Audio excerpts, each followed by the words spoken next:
Hey everybody, welcome to Jacob's Quest, and today we got some brand new books announced for Star Wars, and I normally don't cover this kind of thing. I really don't do these videos, especially for like book announcements. You know, I kind of covered the High Republic when it was first coming out, but there have been so many frequently happening, book announcements and stuff like that.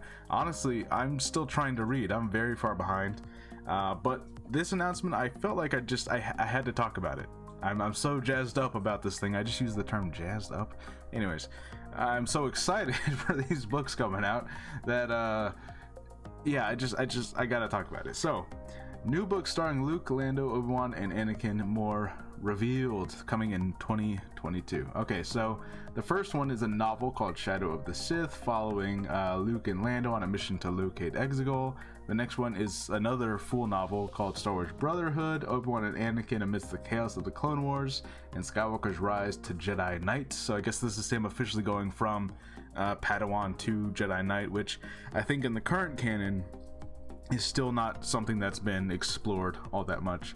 Let's see, a middle grade anthology series called Stories of Jedi and Sith, featuring stories from 10 acclaimed authors, and a young adult novel, Star Wars Padawan, which is Obi-Wan in his early days as a student of Qui-Gon Jinn. Okay, so, you know, first thing, we're getting both sequel trilogy love and prequel trilogy love, which, you know, I would say are both things that, if you look at the entirety of, you know, the Disney era of Star Wars, surprisingly, other than the movies, the sequels have not actually gotten that much love, other than just the 3 big movies that came out. And then the prequels, I would say even less so. You know, we got the finish off of Clone Wars, you know, season 7, and we got, you know, like maybe 3 or 4 prequel books in the last, how long's it been? 8 years now? You know, so it's nice to see some more love for this stuff, because it's a lot of it, the large majority has been original trilogy, both before the original trilogy, after the original trilogy. It's been like just surrounding that era. So it's nice to be like, okay, now here's some actual sequel stuff, and here's some actual prequel stuff happening. Here's some books, you know? And hopefully this is just the beginning, but this is really exciting stuff, so let's talk about this. So Shadow of the Sith by Adam Christopher, gonna come out in June of next year, available for pre-order now. Pretty cool. So here's the actual synopsis. The Empire is dead. In nearly 2 decades from the Battle of Endor, the tattered remnants of Palpatine's forces have fled to the farthest reaches of the galaxy, but for the heroes of the New Republic, danger and loss are ever-present companions, even in the newly forged era of peace.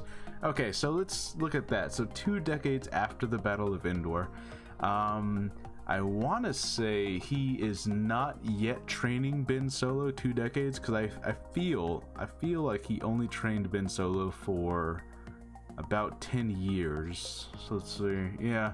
So this might be either right before he starts to train Ben, or this might be like right as he has started, and he goes on this mission like right as he starts training Ben. So this is right around that, like the cusp of that era. You know, like it's not quite you know, Luke training an academy, but it might be. It's like, you know, I'll have to go look at the actual timeline again, because there is an official timeline in one of the reference books, but this might be like right on that edge, 2 decades after the Battle of Endor. So, you know, keep that in mind. Jedi Master Luke Skywalker is haunted by visions of the dark side, foretelling an ominous secret growing somewhere in the depths of space on a dead world called Exegol. The disturbance in the Force is undeniable, and Luke's worst fears are confirmed when his old friend Lando Calrissian comes to him with reports of a new Sith menace. Now that's very interesting. Okay, so right away we're getting confirmations that, you know, we knew from The Rise of Skywalker that Luke was looking for Exegol. He was looking for Wayfinders. So he was aware of some things. Now, obviously, you know, just based on the context of the movie, he does not find Exegol. He never finds any Wayfinders. He doesn't know what's happening there. He doesn't know that Palpatine's back. But he is definitely feeling all of this. Now, I'm sure in this novel we're going to learn, like, well, how does he even know the name Exegol? Because Rey says, like, yeah, Luke was looking for Exegol. I've heard that name before in the book, in Luke's journals and whatever, you know? In the Jedi text, Luke was looking for Exegol. So where he learns that name, I don't know. And that's what I hope we really explore. I hope we explore, like, Is Luke already in possession of those Jedi texts, or does that not happen until after they get to Octo? You know, it's like, how does, you know, when does all of this happen? Because he knew some things before, you know, everything went horribly wrong with Ben Solo, right? So that's really what I'm getting interested in. And also this Sith menace, does this mean like they've heard about the Sith Eternal, this cult of people who worship the Sith? Very interesting. After his daughter was stolen from his arms, Lando searched the stars for a trace of his lost child, but every new rumor only led to dead ends and fading hopes until he crossed paths with Ochi of Bestoon, a Sith assassin tasked with kidnapping a young girl. Okay, so now this is also some interesting stuff. So supposedly the whole plot line of Lando having lost a child, that was gonna be in some scenes of The Rise of Skywalker. You know, at the very least, it was going to be something that was mentioned, and it is mentioned in the reference book for The Rise of Skywalker. You know, so that is a thing that we know happened at some point. You know, obviously this book's going to go more in depth with that. And Ochi of Bestoon himself, you know, he's been present in the current Vader comics. So Ochi of Bestoon goes, you know, he tries to hunt down Darth Vader on Mustafar. They find the Wayfinder on Mustafar, and he and Vader both go to Exegol, and it's a whole thing.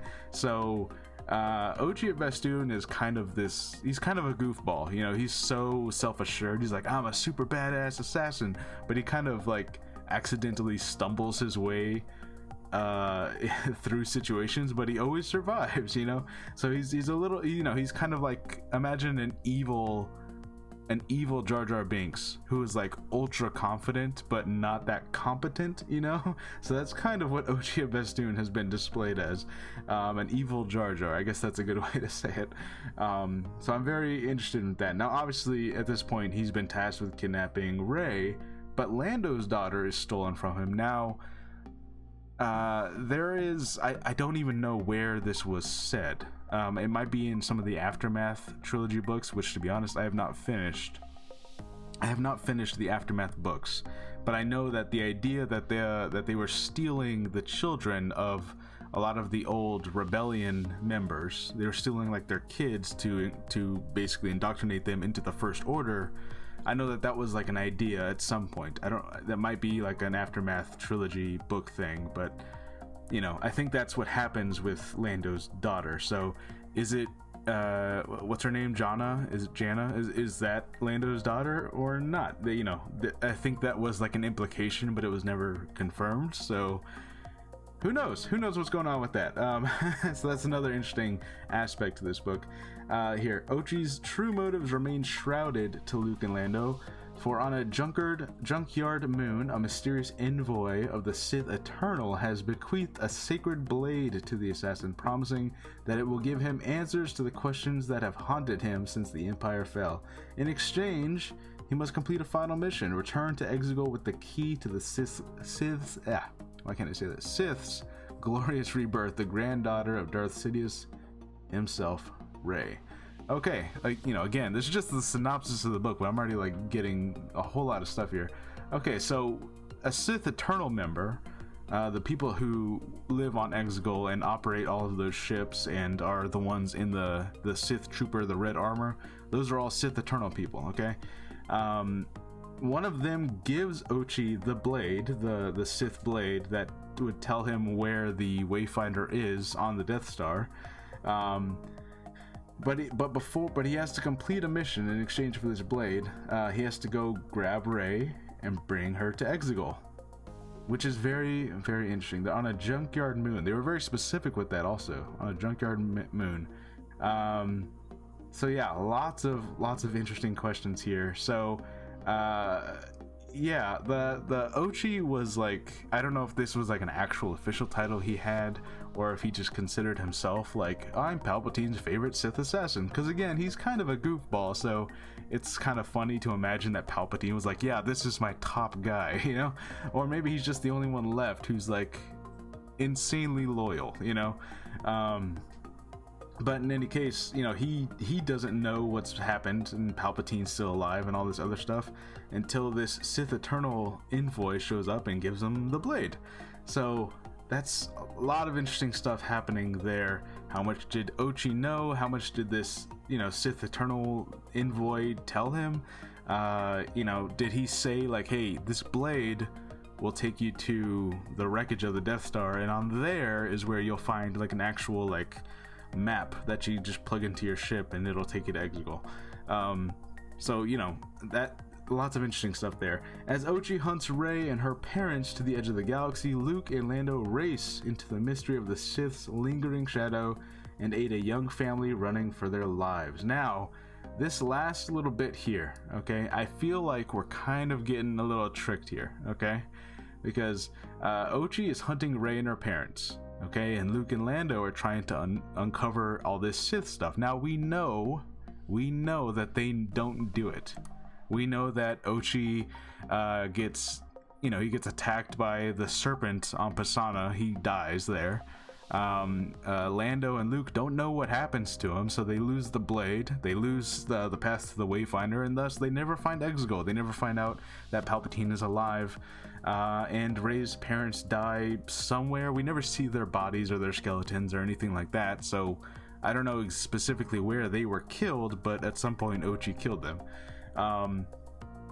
And that's basically where it is. Now, I think when it says that they're aiding a young family running for their lives, the implication is that Luke and Lando are helping Rey's parents.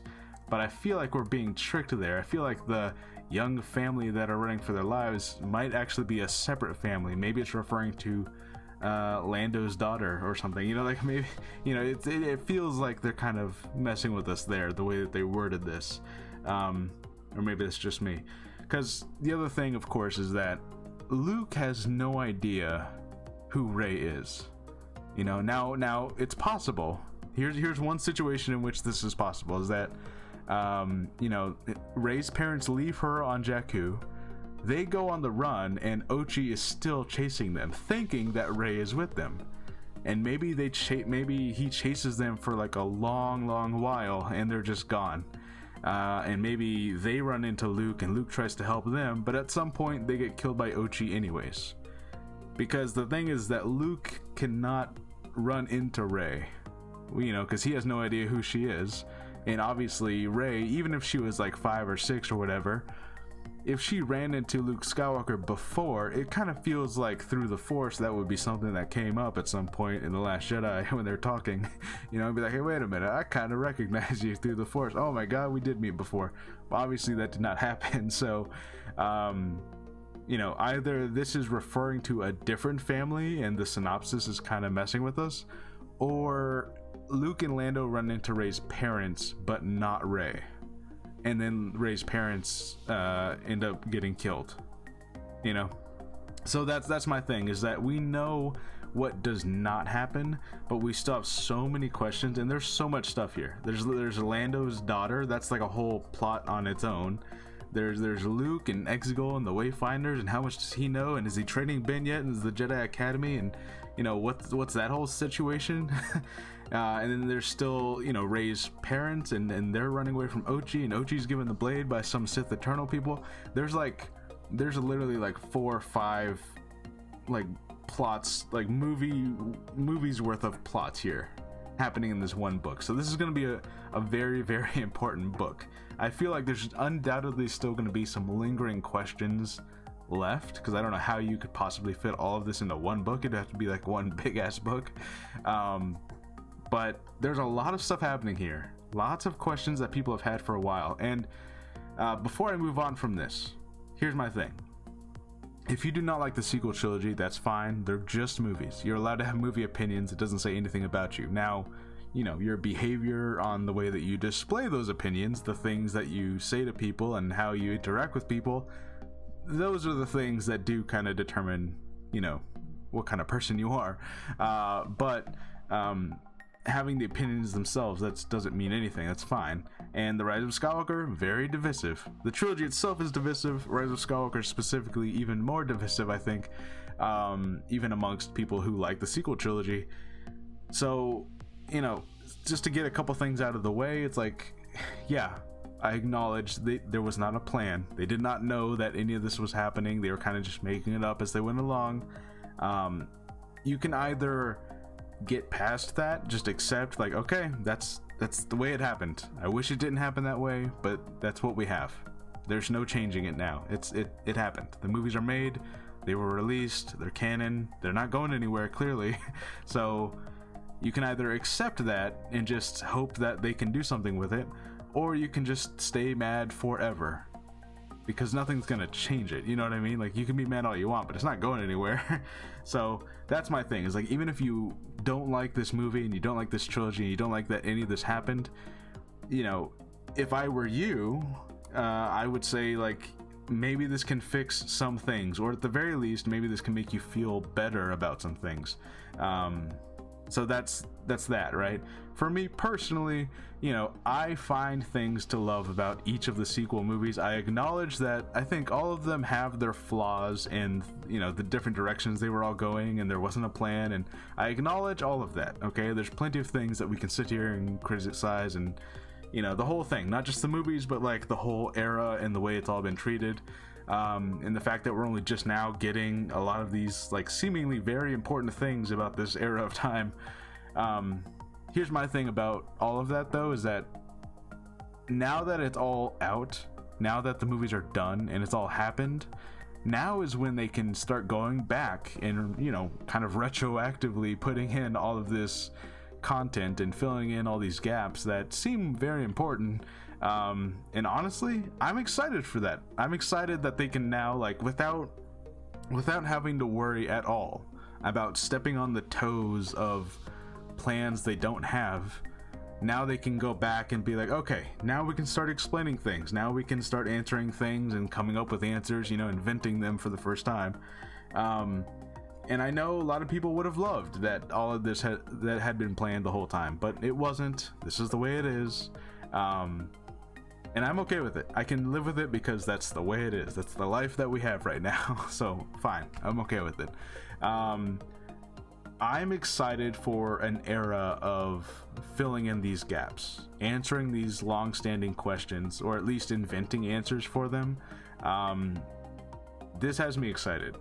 You know, like it feels like for the longest time, any sequel trilogy content we did have basically had its one arm tied behind its back, because they could not go past a certain point, because, you know, either they were still in the process of writing that in the movie and they still didn't know, like, I don't know what the next movie is, you know, and then obviously episode 9 completely changed from one director to the other and the story was completely different.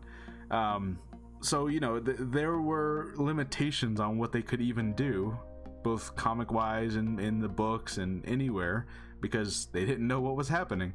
But now that it's ended, now we can kind of move past that and be like, okay, now we can go back. Now we can, yes, it's all retroactive, and if you can't deal with that, then I'm sorry. There's plenty of other stuff to get into.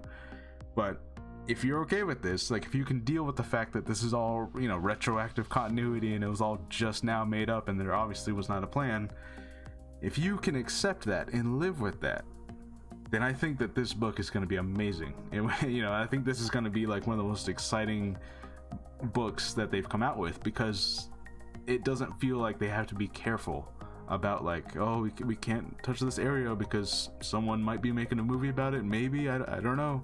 It's like, no, it's done, the movies are out, now all the books and comics can go back and do their thing, and that's what I'm really, really excited about. Okay, now moving on.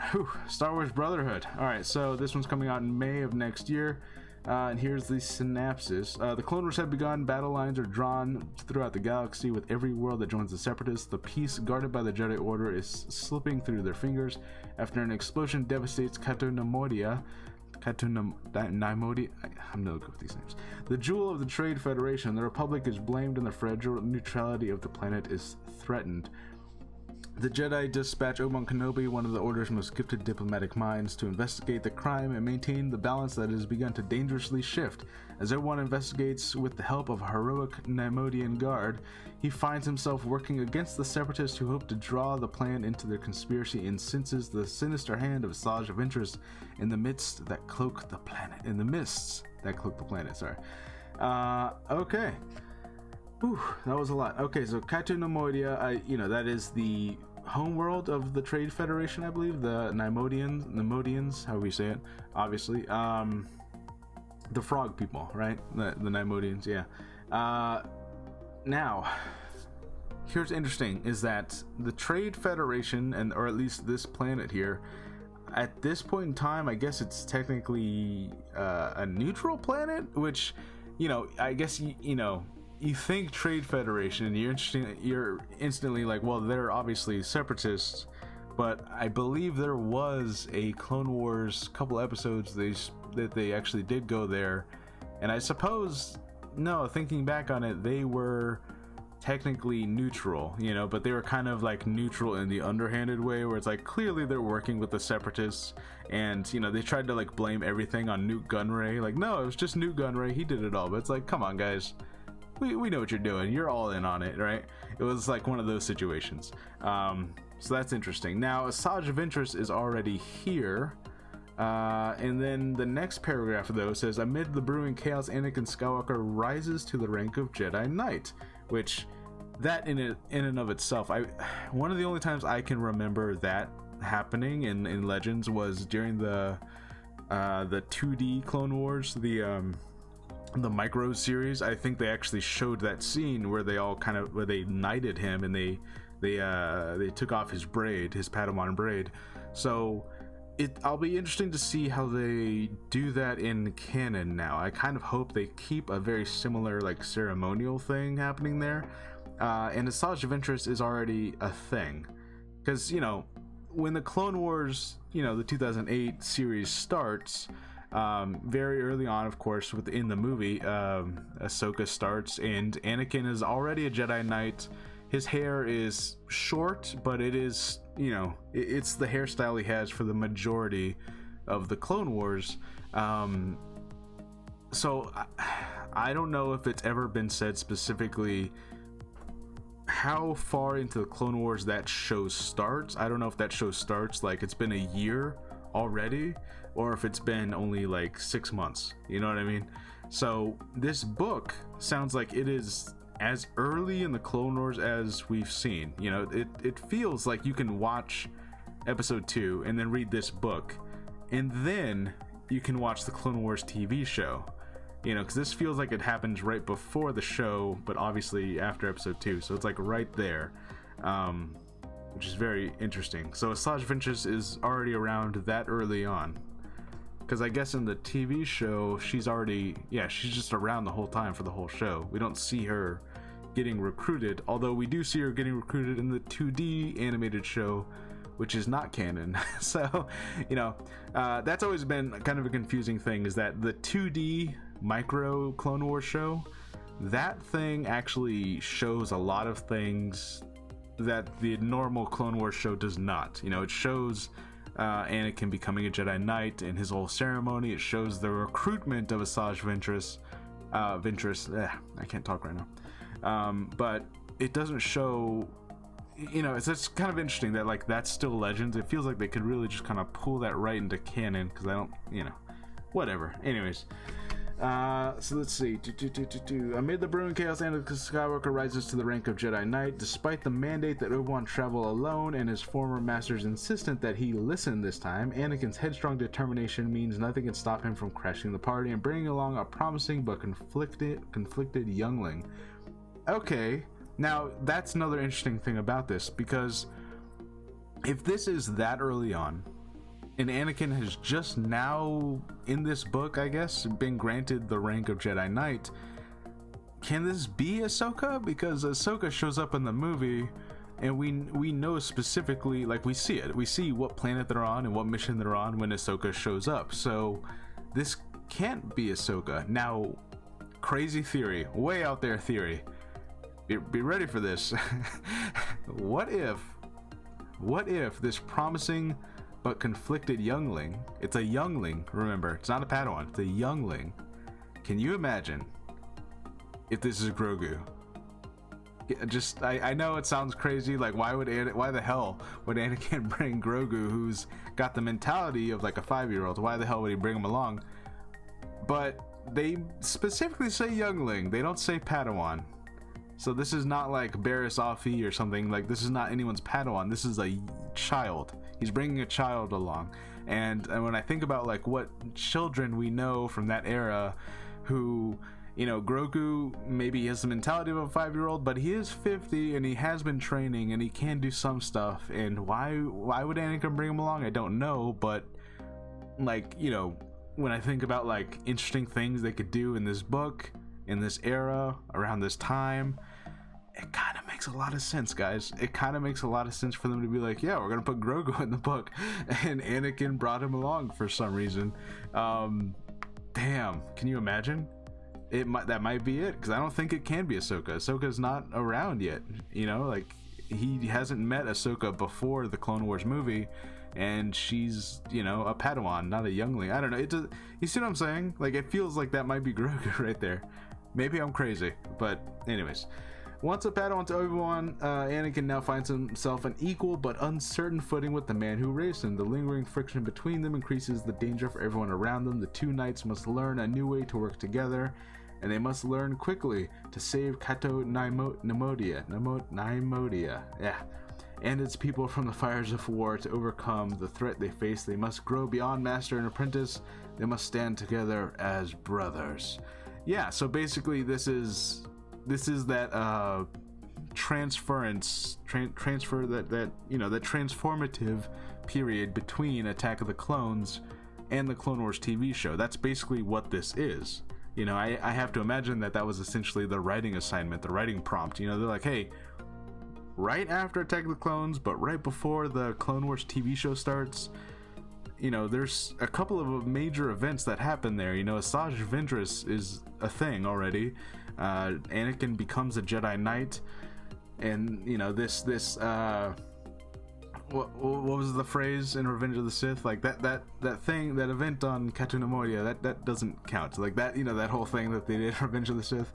So we're gonna find out what that is, and also, okay, I'm gonna put a poll on Twitter later. Is that Grogu? Is that Grogu? Maybe. Probably not, but it could be. That's my thing, is that it seems very unlikely to be Ahsoka. So who else could even be there?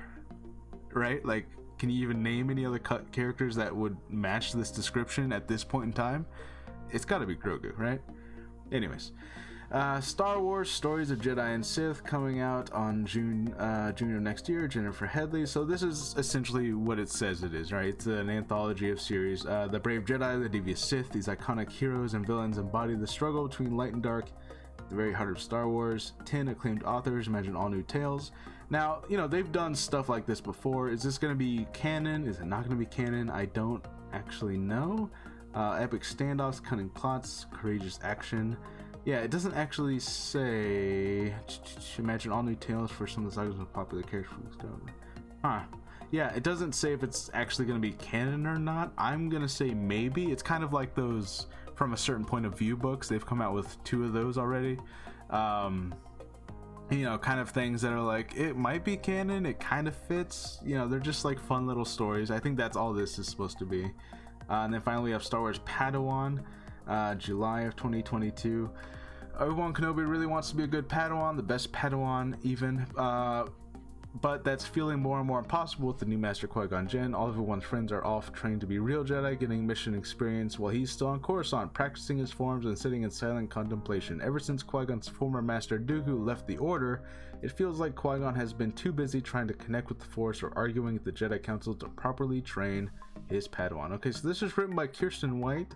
The reason I paused there is because that whole thing there, if you've read both Master and Apprentice and Dooku Jedi Lost, this is like a middle grade, this is like a middle school book, right? I think, like a, you know, this is more child oriented book, but that description there sounds like it's essentially it's a prequel series, a prequel book to both of those. Master and Apprentice obviously happened then, and then Dooku Jedi Lost covers a lot of Dooku leaving and Dooku training Qui-Gon and all that stuff.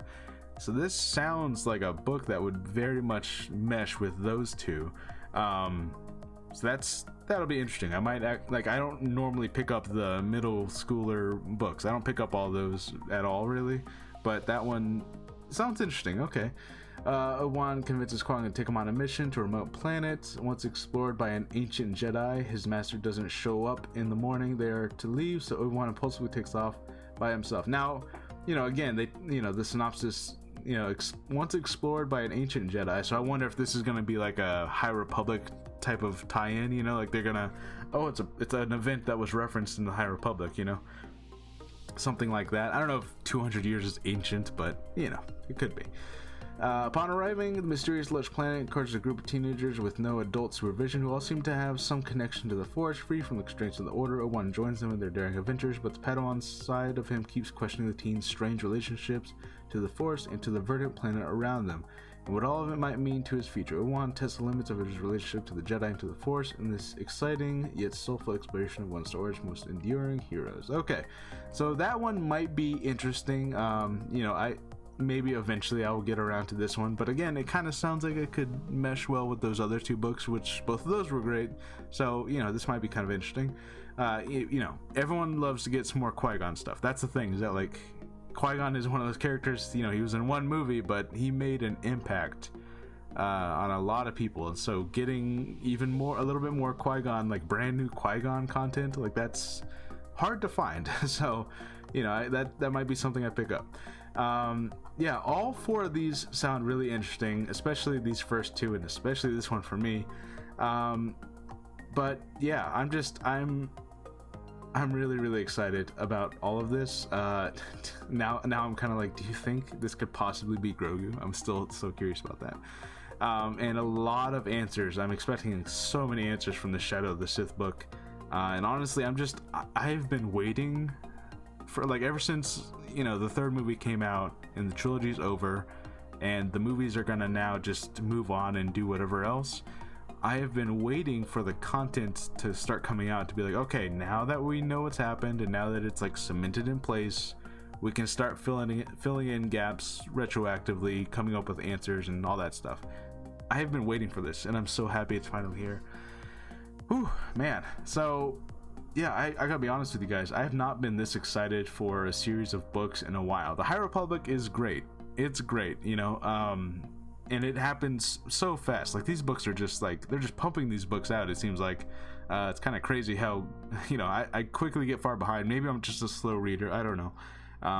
But these books, they're new and they're different, and it's felt like we've had nothing but High Republic stuff for a while, so this is refreshing. This is like, okay, now we're getting some really prequel stuff, sequel stuff, and I feel like that's ultimately what they need to start doing now, especially now that the sequels are over. Start blending stuff together, you know what I mean? Like have a book that like, okay, we're gonna reference stuff in the High Republic and then sequel trilogy stuff and then prequel, because right now a lot of people love to like segment this stuff and make it like, they put up like these little imaginary barriers in their mind that, oh no, this stuff is separate from that stuff, but it's like, it's not though, you know what I mean? And that's really what I want. That's why I like this book, is because this book, it's technically a prequel to the sequels, and I like that they can start like, okay, the Mandalorian and the original trilogy and the sequels and then even the prequel stuff, and it's all going to start getting mixed together in this big melting pot, and all Star Wars is just Star Wars stuff. And that's really what I hope we get, a couple decades from now, when we are moved on to episode 15 or 16 or whatever. I'm hoping that it all starts just blending together.